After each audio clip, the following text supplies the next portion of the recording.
Hello students, मैं doctor Anupreeta Mishra. आप Anupreeta Mishra electrical engineering के चैनल पर इलेक्ट्रिकल मशीन्स में डीसी मोटर का कंटेंट पढ़ रहे हैं।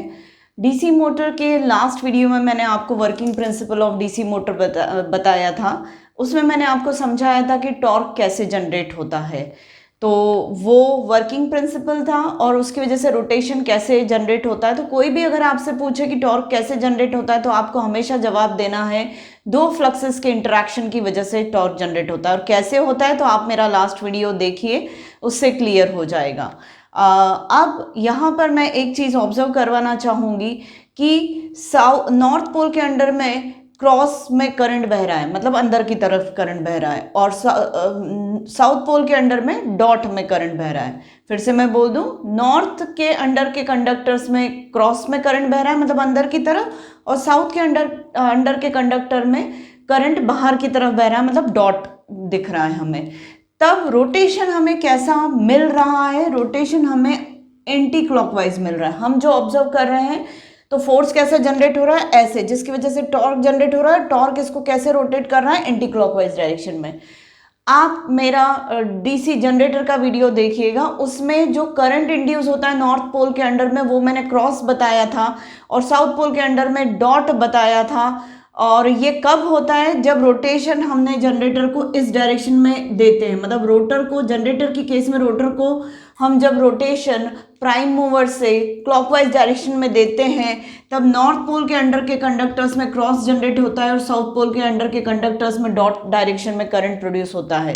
तो इसका मतलब डीसी जनरेटर, डीसी मोटर में अगर साउथ पोल और नॉर्थ पोल के अंडर के कंडक्टर्स में हम सेम डायरेक्शन का करंट को मेंटेन करते हैं तो आप ऑब्जर्व करेंगे कि जनरेटर में रोटर घूमेगा क्लॉकवाइज डायरेक्शन में, और मोटर में जो इंड्यूस होगी डायरेक्शन रोटेशन की वो होगी एंटी क्लॉकवाइज डायरेक्शन में। तो ये जस्ट आप जगह जगह बुक में पाएंगे अलग अलग प्रोसेसेस को समझते हुए। कम्यूटेशन हुआ या आप आर्मेचर रिएक्शन या कोई भी और दूसरी प्रोसेस को समझेंगे तो हर बार आप पाएंगे कि जनरेटर और मोटर की केस में अगर नॉर्थ पोल के अंडर में क्रॉस का करंट है और साउथ पोल के अंडर में डॉट का करंट है तो जनरेटर की केस में ये वाली डायरेक्शन रोटेशन की मिलेगी, तो मोटर की केस में आपको जस्ट अपोजिट ये वाली डायरेक्शन मिलेगी। ये ध्यान देने वाली बात है। अब इसके बाद मैं आपको ये बताना चाहती हूँ कि यहाँ पर लेंजेस लॉ कैसे काम करता है। लेंजेस लॉ यहाँ काम कर रहा है, सिर्फ ट्रांसफॉर्मर में लेंजेस लॉ काम नहीं करता या इंडक्शन मोटर में लेंजेस लॉ काम नहीं करता। यहाँ पर भी जहाँ जहाँ फ्लक्स को डिस्टर्ब करने वाला दूसरा कोई फिजिकल क्वांटिटी, दूसरी कोई फिजिकल क्वांटिटी आएगी, चाहे करंट हो, ईएमएफ हो या दूसरा फ्लक्स भी हो, तो लेंजेस लॉ पिक्चर में आ जाएगा। तो वही समझा देती हूँ कि कैसे। अब यहाँ पर क्या हो रहा है, field flux north to south pole, ये वाला फ्लक्स प्रोड्यूस हो रहा है। आप देखेंगे कि नॉर्थ टू साउथ पोल कैसा फ्लक्स प्रोड्यूस हो रहा है, ऐसा। तो वो फील्ड फ्लक्स मैंने ऐसे शो किया हुआ है। नॉर्थ पोल के अंडर का जो कंडक्टर है, एक कंडक्टर, उसमें क्रॉस में करंट बह रहा है, मतलब अंदर की तरफ करंट बह रहा है। अंदर की तरफ करंट बह रहा है तो उसकी वजह से राइट हैंड थंब रूल से मैं फ्लक्स लूप्स निकाल रही हूँ। आर्मेचर में के कंडक्टर में बहने वाले करंट की वजह से जो फ्लक्स प्रोड्यूस हो रहा है उसको मैं आर्मेचर फ्लक्स बोल रही हूँ, और उसकी डायरेक्शन मैं पता कर सकती हूँ राइट हैंड थंब रूल से। तो उसकी डायरेक्शन ये वाली, मैं गलत दिखा रही हूँ, ये वाली अंदर की तरफ करंट बह रहा है तो ये वाली फ्लक्स की डायरेक्शन मिलेगी। तो वो फ्लक्स लूप्स मैंने यहाँ पर दिखा दिए। क्या हो रहा है, मेन फील्ड फ्लक्स को डिस्टर्ब करने के लिए एक नया फ्लक्स आ गया जिसने मेन फील्ड फ्लक्स की स्ट्रेट लाइंस को डिस्टर्ब करके ऐसा बना दिया। अब क्या होगा, ऐसा बनाने की वजह से ही पूरी मोटर में ऑटोमेटिक एक्शन हो रही है कि इस कंडक्टर में नीचे की तरफ फोर्स लग रहा है और इस कंडक्टर में ऊपर की तरफ फोर्स लग रहा है, जिसकी वजह से ये घूमना शुरू हो रहा है। अब मैं कहूंगी ये घूमने की जो ऑटोमेटिक एक्शन है वो सिर्फ इस डिस्टर्बेंस को कंपनसेट करने के लिए हो रही है, ऐसा बोलना कोई अतिशयोक्ति नहीं होगी। और ये किस वजह से ये रोटर घूमना शुरू हो रहा है? क्योंकि फ्लक्स में डिस्टर्बेंस आया। फ्लक्स में डिस्टर्बेंस आया तो ये रोटेशन क्या करेगा? it will try to compensate this disturbance and here works Lenz's law। यहाँ Lenz's law काम करना शुरू कर रहा है। क्या हुआ, एक मेन फील्ड फ्लक्स था, मेन फील्ड फ्लक्स को दूसरे फ्लक्स ने डिस्टर्ब कर दिया, डिस्टर्बेंस आ गया।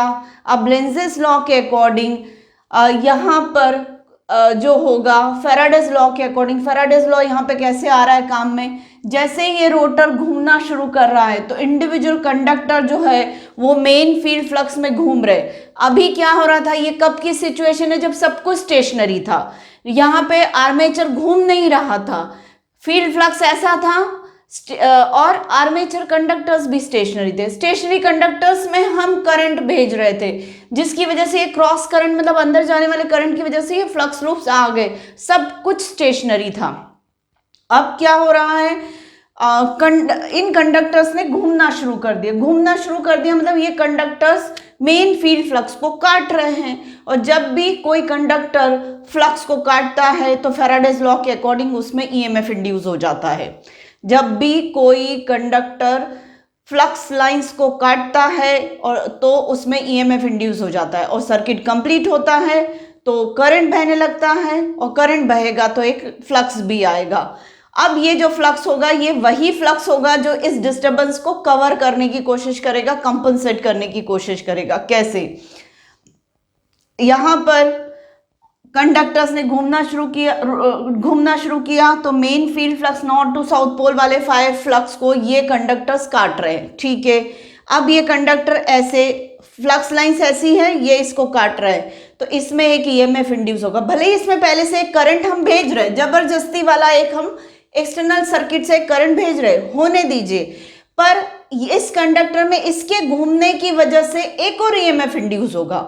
उस ईएमएफ की पोलैरिटी प्रोड्यूस कैसे हो रहा है, फैराडेज लॉ के अकॉर्डिंग, क्योंकि एक घूमता हुआ कंडक्टर फ्लक्स को काट रहा है तो rate of change of flux इसमें एग्जिस्ट कर रहा है। Rate of change of flux exist कर रहा है तो फैराडेज लॉ के अकॉर्डिंग ईएमएफ इंड्यूस हो जाएगा इस कंडक्टर में, इस कंडक्टर में एक ईएमएफ इंड्यूस हो जाएगा।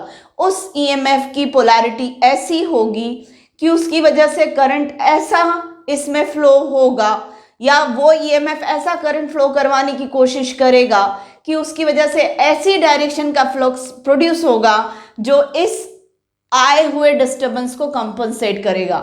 मतलब इसमें करंट, स्टेशनरी कंडक्टर में करंट अंदर की तरफ बह रहा था तो घूमते हुए कंडक्टर की वजह से जो नया ईएमएफ आया वो बाहर की तरफ करंट बहाने की कोशिश करेगा। मतलब ये जो टर्मिनल वोल्टेज हमने अप्लाई किया था इसको अपोज करने वाला एक नया ईएमएफ आ जाएगा। मैं आपको समझाती हूँ कैसे। ये कंडक्टर है जो घूम रहा है और मेन फील्ड फ्लक्स को काट रहा है। इस कंडक्टर में ईएमएफ इंड्यूस होने की डायरेक्शन में कैसे पता कर सकती हूँ, right hand Fleming's right hand rules. Thumb जो है वो स्पीड की डायरेक्शन को शो कर रहा है, फिंगर, इंडेक्स फिंगर जो है वो किसकी डायरेक्शन को शो कर रही है, फील्ड फ्लक्स की डायरेक्शन को शो कर रही है। जिस फ्लक्स में ये घूम रहा है उस फ्लक्स की डायरेक्शन को शो कर रही है। और ये जो मेरी मिडिल फिंगर है ये ईएमएफ की डायरेक्शन को शो कर रहा है, मतलब करंट की डायरेक्शन को शो कर रहा है। मतलब करंट किस तरफ बहने की कोशिश करेगा, इस न्यू जनरेटेड ईएमएफ की तरफ के वजह से बाहर की तरफ। और हम किस तरफ का करंट बहाना चाह रहे हैं, अंदर का। हम करंट किस तरफ का बहा रहे हैं, इस टर्मिनल वोल्टेज की वजह से क्रॉस में। तो ये जो फैराडेज लॉ के अकॉर्डिंग ईएमएफ इंड्यूस होगा, ये कौन सी डायरेक्शन का करंट बहाने की कोशिश करेगा, डॉट टाइप का। मतलब क्रॉस में डॉट टाइप का करंट बहाने की कोशिश करेगा, मतलब अपोजिट डायरेक्शन का करंट बहाने की कोशिश करेगा। और ये डॉट में हम वीटी की वजह से डॉट करंट भेज रहे हैं तो फैराडेज लॉ के अकॉर्डिंग इसमें जो करंट आएगा वो क्रॉस का आएगा, मतलब अंदर की तरफ बहने वाला। मतलब हो क्या रहा है, एक कंडक्टर में अगर Vt की वजह से जो करंट फ्लो हो रहा है वो क्रॉस में हो रहा है तो फैराडेज लॉ के अकॉर्डिंग जो ईएमएफ इंड्यूस हो रहा है उसकी वजह से जो करंट बहेगा वो डॉट में बहेगा। मतलब क्रॉस वाला करंट अगर ये फ्लक्स लूप्स डेवलप करने की कोशिश करेंगे तो डॉट वाला करंट जो होगा वो ये वाला फ्लक्स लूप प्रोड्यूस करने की कोशिश करेगा। मतलब दोनों अपोजिट डायरेक्शन के करंट अपोजिट फ्लक्स प्रोड्यूस करेंगे। तो अपोजिट फ्लक्स प्रोड्यूस करेंगे मतलब आर्मेचर में Vt की वजह से बहने वाले करंट ने जो फील्ड फ्लक्स में डिस्टर्बेंस क्रिएट किया था उस डिस्टर्बेंस को क्रॉस वाला करंट डिस्टर्बेंस क्रिएट किया था तो डॉट वाला करंट उसको कंपनसेट करने की कोशिश करेगा। इसका मतलब एक्चुअली दोनों करंट तो नहीं बह पाएंगे कि क्रॉस में भी बह रहा है और डॉट में भी बह रहा है। होगा क्या, इस करंट की क्वांटिटी को आर्मेचर में बहने वाले करंट Vt की वजह से आर्मेचर में बहने वाले करंट की क्वांटिटी को फैराडेज लॉ के फैराडेज लॉ से इंड्यूस्ड ईएमएफ ने एक करंट बहा के उस क्वांटिटी को रिड्यूस कर दिया ताकि ये डिस्टर्बेंस जो है वो कम हो जाए। अब इसको मैं सर्किट के फॉर्म में अगर रिप्रेजेंट करना चाहूँ तो ये वीटी टर्मिनल वोल्टेज मेरा ऐसा है जो करंट को ऐसे सेंड कर रहा है। तो आर्मेचर कंडक्टर्स में भी, आर्मेचर को मैं ऐसे शो करती आई हूँ जनरेटर में, तो आर्मेचर में भी एक ईएमएफ इंड्यूस होगा जिसको मैं जनरेटेड ईएमएफ डीसी में बोलती थी। तो यहाँ पर मैं बैक ईएमएफ बोलूँगी क्योंकि ये बैक में अप्लाई हो रहा है और ये करंट किस डायरेक्शन में भेजने की कोशिश करेगा, इस डायरेक्शन, मतलब ये क्रॉस में करंट दे रहा है तो ये डॉट में देगा, पर एक्चुअली दोनों करंट नहीं बह सकते।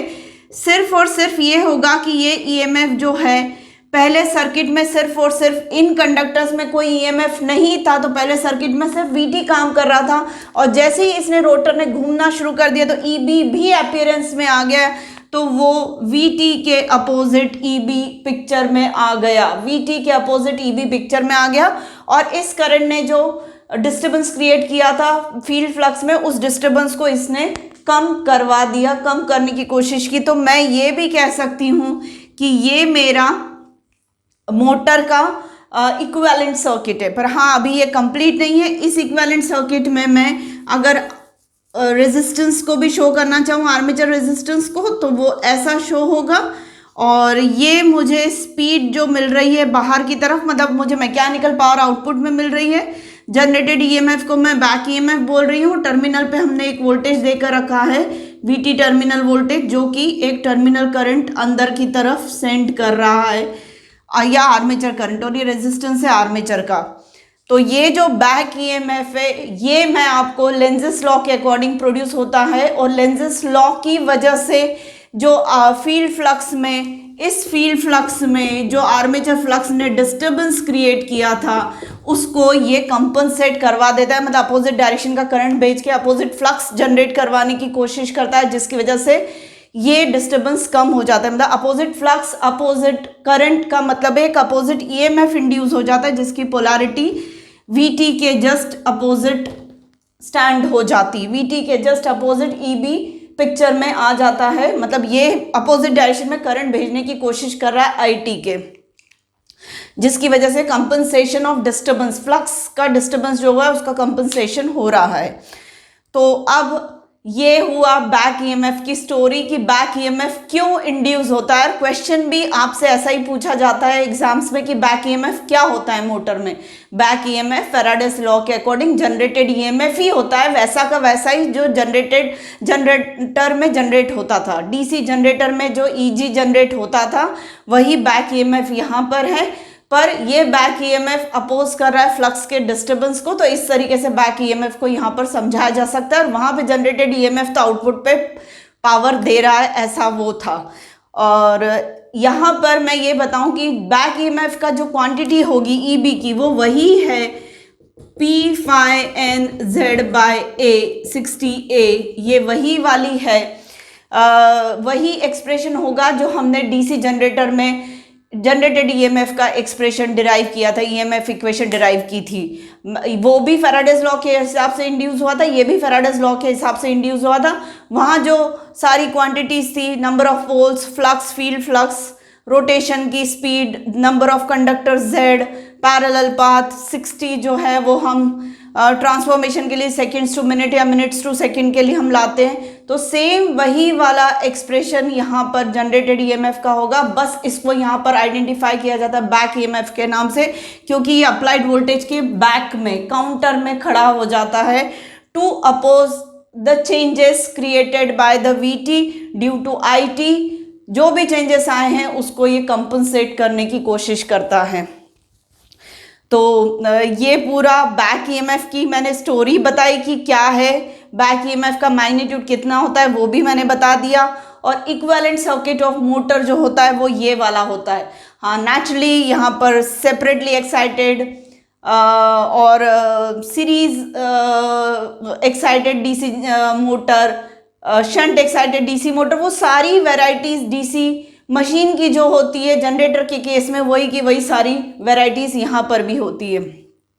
पर उसी के बेसिस पर बैक ईएमएफ और ये सब मुझे क्योंकि ये दिस इज समथिंग डिफरेंट, ये कॉन्सेप्ट थोड़ा सा डिफरेंट है जनरेटर के रिस्पेक्ट में, तो वो बताना ज़रूरी था। और इक्विवेलेंट सर्किट मैंने अटमोस्ट आपको बता दिया। अगर फील्ड वाइंडिंग मुझे दिखानी तो सेपरेटली फील्ड एक्साइटेड के लिए मैं फील्ड वाइंडिंग इसके साथ ऐसे दिखा सकती हूँ। ये मेरा सेपरेटली एक्साइटेड डीसी मोटर का इक्विवेलेंट सर्किट हो गया, जो कि ये आईएफ करंट बह रहा है, एक एक्साइटेशन अलग से मैं दे रही हूँ डीसी एक्साइटेशन, जिसकी वजह से आईएफ करंट बह रहा है किस में से, आरएफ में से। और ये क्या प्रोड्यूस कर रहा है, फील्ड फ्लक्स। ये वही सेम वैसा है, पर हम कुछ इक्विवेलेंट सर्किट डीसी मोटर का इस तरीके से समझ सकते हैं, जिसमें बैक ईएमएफ की पोलैरिटी कैसी होगी वो बताई। साथ में मैं बार बार आपको बोलूंगी मैकेनिकल आउटपुट है पावर का, मतलब स्पीड को मैं बाहर ले रही हूँ, इसलिए शाफ्ट पर मैं एरो बाहर की तरफ दिखाऊंगी मोटर में, और ये रोटेशन को शो कर रहा है शाफ्ट के। तो इस तरीके से आप पूरा वर्किंग ऑफ डीसी मोटर समझ सकते till the explanation of back EMF. Back EMF तक हम पूरा डीसी मोटर को की वर्किंग को समझ सकते हैं। तो उम्मीद है आपको मेरा एक्सप्लेनेशन समझ में आया होगा, और प्लीज़ मेरे आज के वीडियो को लाइक कर दीजिए, मेरे चैनल को सब्सक्राइब करिए, और मेरे वीडियोस को ज़्यादा से ज़्यादा शेयर करिए। और आपको मेरे वीडियोस देखते टाइम किसी भी पर्टिकुलर सेकंड्स पे कोई मेरा स्टेटमेंट ने समझ में नहीं आया तो प्लीज़ मुझे आप कमेंट में लिखकर भेजिए कि ये समझ में नहीं आया, तो मैं आपको फिर से वो चीज़ समझाने की कोशिश करूँगी। अभी मैंने आर्मेचर वाइंडिंग का डायग्राम डेवलप जो होता है, वाइंडिंग डेवलपमेंट डायग्राम, वो मुझे अभी आप लोगों को समझाना है, तो मैं वेव वाइंडिंग और लैप वाइंडिंग का बताऊंगी। पर कुछ स्टूडेंट्स का था कि डीसी मोटर जल्दी स्टार्ट करिए, तो इसलिए मैंने वो डिटेल वाले वीडियोस अभी अपलोड करूंगी। मैं पहले मैं डीसी मोटर के कुछ वीडियोस अपलोड कर दूं, हुआ तो सैटरडे संडे में भी मैं लैप वाइंडिंग और वेव वाइंडिंग के वीडियोस अपलोड कर दूंगी फॉर सैटरडे संडे। पैरेलल में दोनों चीज़ें चलाऊंगी। आर्मेचर वाइंडिंग के 2 वीडियोस मेरे आ चुके हैं, और मैंने मोटर डीसी मोटर के वीडियोस कंटेंट क्रिएट करना शुरू कर दिया बच्चों की रिक्वेस्ट पर। तो प्लीज़ मेरे आज के वीडियो को तुरंत लाइक कर दीजिए। Thank you.